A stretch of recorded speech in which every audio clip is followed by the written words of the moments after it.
Class 12-এর political science, প্রথম অধ্যায় আন্তর্জাতিক সম্পর্ক। তোমরা সবাই মন দিয়ে শোনো আর লেখো, আর তোমরা লাইক অ্যান্ড সাবস্ক্রাইবটা দিয়ে দাও। আন্তর্জাতিক সম্পর্কের সংজ্ঞা লেখো।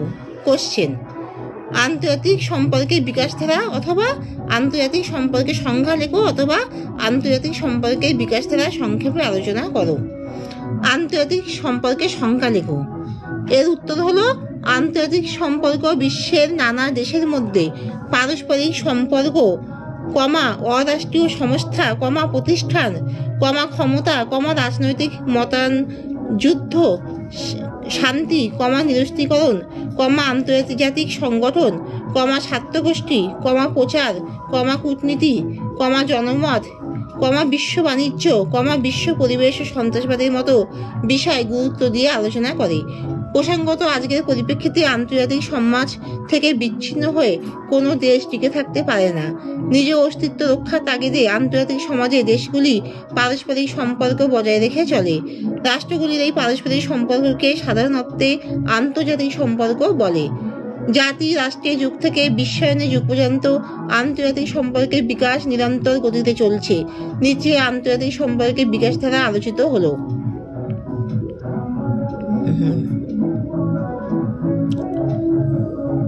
প্রাচীন নগর রাষ্ট্রের ক্রম বিবর্তনের ধারায় মধ্য যে জাতি রাষ্ট্র বা আধুনিক কালে রাষ্ট্র ব্যবস্থা গড়ে উঠেছে, 1648 সালে সার্বভৌম জাতি রাষ্ট্রের উৎপত্তি ঘটে। আধুনিক রাষ্ট্র ব্যবস্থা হলো ইউরোপের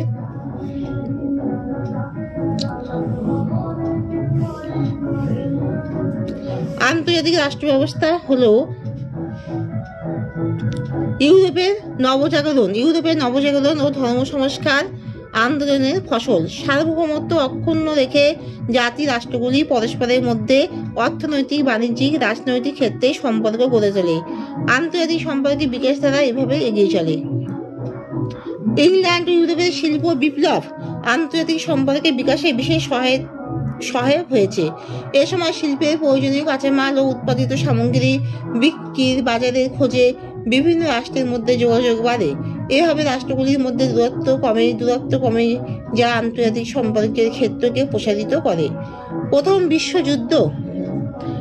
বিশ্বযুদ্ধ পরবর্তী পরিস্থিতি আন্তর্জাতিক সম্পর্কের তাত্ত্বিক আলোচনার সূত্রপাত ঘটায়। বিশ্বজুড়ে চিন্তাভাবনার ক্ষেত্রে নতুনত্ব আসে। 1920 সালে জাতিসংঘ প্রতিষ্ঠার পর থেকে শুরু হয় প্রকাশ্য কূটনীতির যুগ। আন্তর্জাতিক সম্পর্কের চর্চা এ সময় থেকেই ব্যাপক মাত্রায় শুরু হয়। প্রথমে মার্কিন যুক্তরাষ্ট্র ও ক্রমে বিশ্বের নানা দেশের বিশ্ববিদ্যালয় আন্তর্জাতিক সম্পর্কের পঠন পাঠন ও এ সম্পর্কে বক্তৃতা শুরু হয়। দ্বিতীয়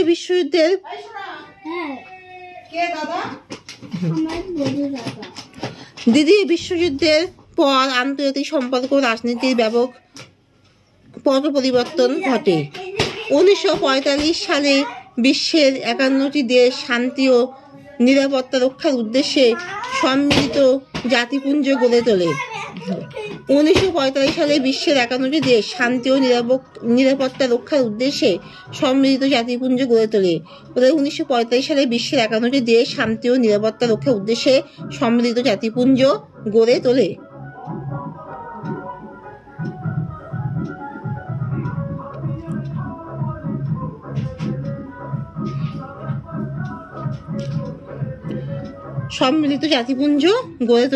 বিশ্বের 51টি দেশ সম্মিলিত জাতিপুঞ্জ গড়ে তোলে।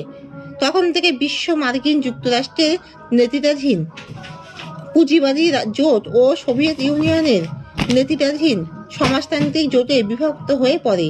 শুরু হয় দুই মহাশক্তির মধ্যে ঠান্ডা লড়াইয়ের যুগ। এরপর মূলত ভারত, মিশর, ইন্দোনেশিয়া প্রভৃতি রাষ্ট্রের উদ্যোগে জোট নিরপেক্ষ আন্দোলনের সূচনা হয়। সব মিলিয়ে আন্তর্জাতিক সম্পর্কের গতি প্রকৃতি এ সময় থেকেই পুরোপুরি বদলাতে শুরু হয়। নয়া বিশ্ব ব্যবস্থা 1991 সালে সোভিয়েত ইউনিয়নের পতনের পর নয়া বিশ্ব ব্যবস্থা গড়ে ওঠে। 1991 সালে সোভিয়েত ইউনিয়নের পতনের পর নয়া বিশ্ব ব্যবস্থা গড়ে ওঠে। স্বাভাবিকভাবে সারা পৃথিবীতে আমেরিকা যুক্তরাষ্ট্র একরকম মহাশক্তি হিসেবে আধিপত্য বিস্তার করে। এক মেরু বিশ্ব এ সময় থেকে প্রতিষ্ঠা পায়। এ সময় থেকে আন্তর্জাতিক অর্থ ভাণ্ডার সম্মিলিত জাতিপুঞ্জ বিশ্ব বাণিজ্য সংস্থা বিশ্ব ব্যাংক ইউরোপিয়ান ইউনিয়ন ইত্যাদি অরাষ্ট্রীয় প্রতিষ্ঠান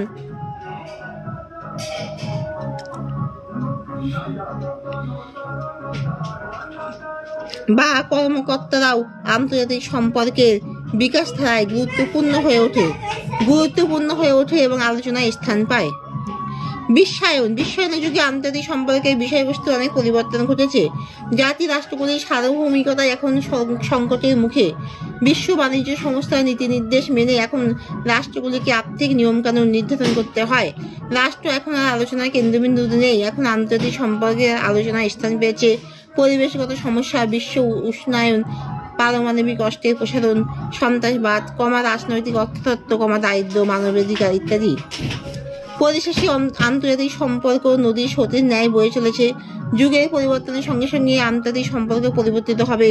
এই আলোচনায় অনেক নতুন নতুন বিষয়ে স্থান পাবে।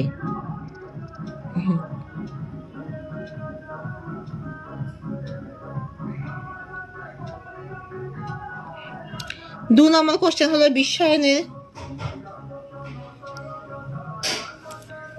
বিশ্বায়নের সংজ্ঞা দাও। বিশ্বায়নের বিভিন্ন রূপ নিয়ে আলোচনা করো, অথবা বিশ্বায়ন কাকে বলে, বিশ্বায়নের প্রকৃতি আলোচনা করো।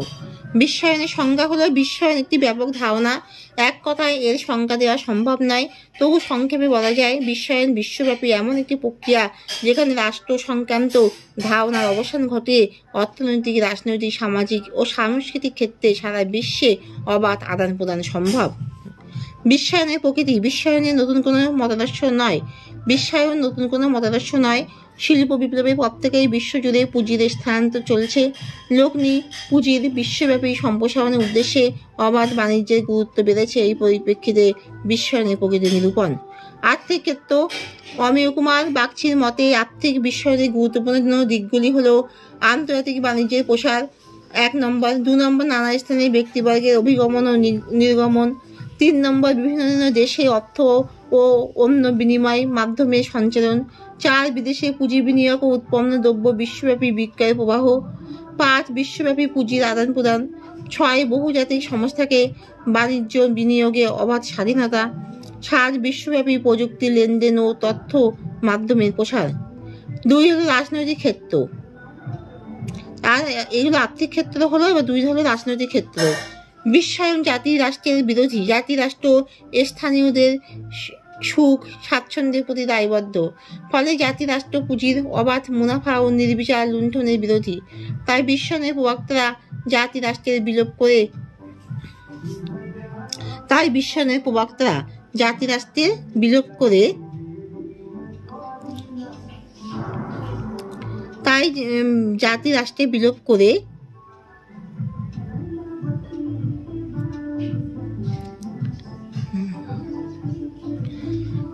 ফলে জাতি রাষ্ট্র পুঁজির অবাধ মুনাফা ও নির্বিচার লুণ্ঠনের বিরোধী।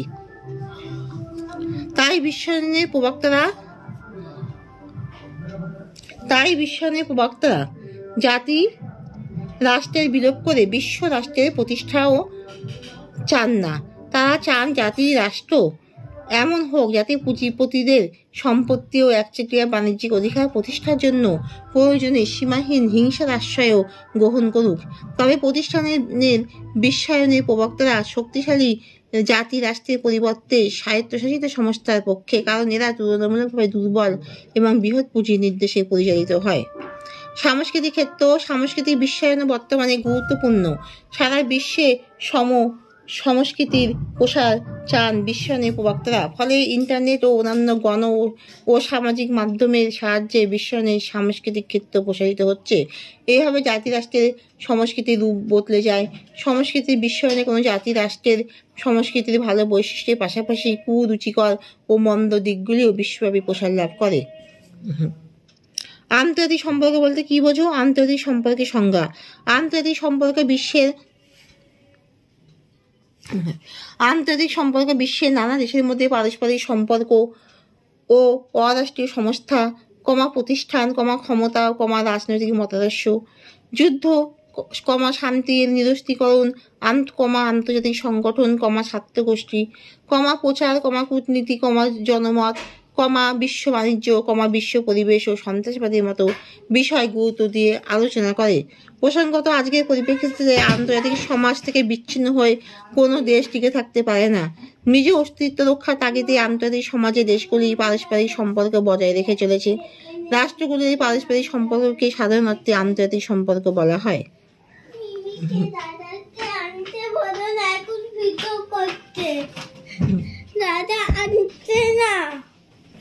আন্তর্জাতিক সম্পর্ক ও আন্তর্জাতিক রাজনীতির পার্থক্য। পরিধিগত পার্থক্য। আন্তর্জাতিক সম্পর্কে আলোচনার পরিধি অনেক ব্যাপক। এর তুলনায় আন্তর্জাতিক রাজনীতির আলোচনার ক্ষেত্র ছোট। আন্তর্জাতিক সম্পর্কের আলোচনায় রাজনীতির পাশাপাশি কূটনৈতিক বিষয়, অর্থনৈতিক, সামাজিক ও সাংস্কৃতিক পরিবেশ সংক্রান্ত বিষয় গুরুত্ব পায়। আর আন্তর্জাতিক রাজনীতি শুধু রাজনৈতিক বিষয় নিয়ে আলোচনায় আগ্রহী। তাই পামার ও পাউকিস বলেছেন, আন্তর্জাতিক রাজনীতির তুলনায় আন্তর্জাতিক সম্পর্ক অনেক বেশি ব্যাপক। আন্তর্জাতিক রাজনীতিতে ক্ষমতার লড়াই প্রাধান্য পায়। এর বিষয়বস্তুগত পার্থক্য হলো আন্তর্জাতিক রাজনীতিতে ক্ষমতার লড়াই প্রাধান্য পায়, তাই বিশ্বের দেশগুলির মধ্যে ক্ষমতাকেন্দ্রিক প্রতিদ্বন্দ্বিতা, সংঘর্ষ ও বিরোধ বাড়তে থাকে। এসব নিয়ে আন্তর্জাতিক রাজনীতি আলোচনা করে। অন্যদিকে আন্তর্জাতিক সম্পর্ক সহযোগিতা, প্রতিযোগিতা, সংঘর্ষ, প্রতিদ্বন্দ্বিতা ইত্যাদির পাশাপাশি বিশ্বের দেশগুলির পারস্পরিক সহযোগিতা, মিত্রতা ও সমন্বয় সাধনের মতো বিষয় নিয়ে আলোচনা করে। তাই বিশ্বের দেশগুলির কোন ক্ষেত্রেও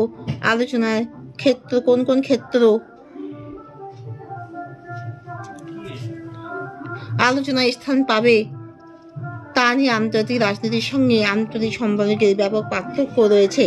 প্রসঙ্গত আন্তর্জাতিক সম্পর্কের সর্বাপেক্ষা গুরুত্বপূর্ণ অংশ হলো আন্তর্জাতিক রাজনীতি, কারণ বিশ্ব জুড়ে রাজনৈতিক স্থিতিশীলতা ও স্থায়িত্ব খুবই গুরুত্বপূর্ণ বিষয়। এর উপরে নির্ভর করে আন্তর্জাতিক সম্পর্ক, বিশ্বের প্রগতি, সম্প্রীতির আবহ। এখানে শেষ করছি। তোমরা সবাই লাইক এন্ড সাবস্ক্রাইবটা দিয়ে দাও।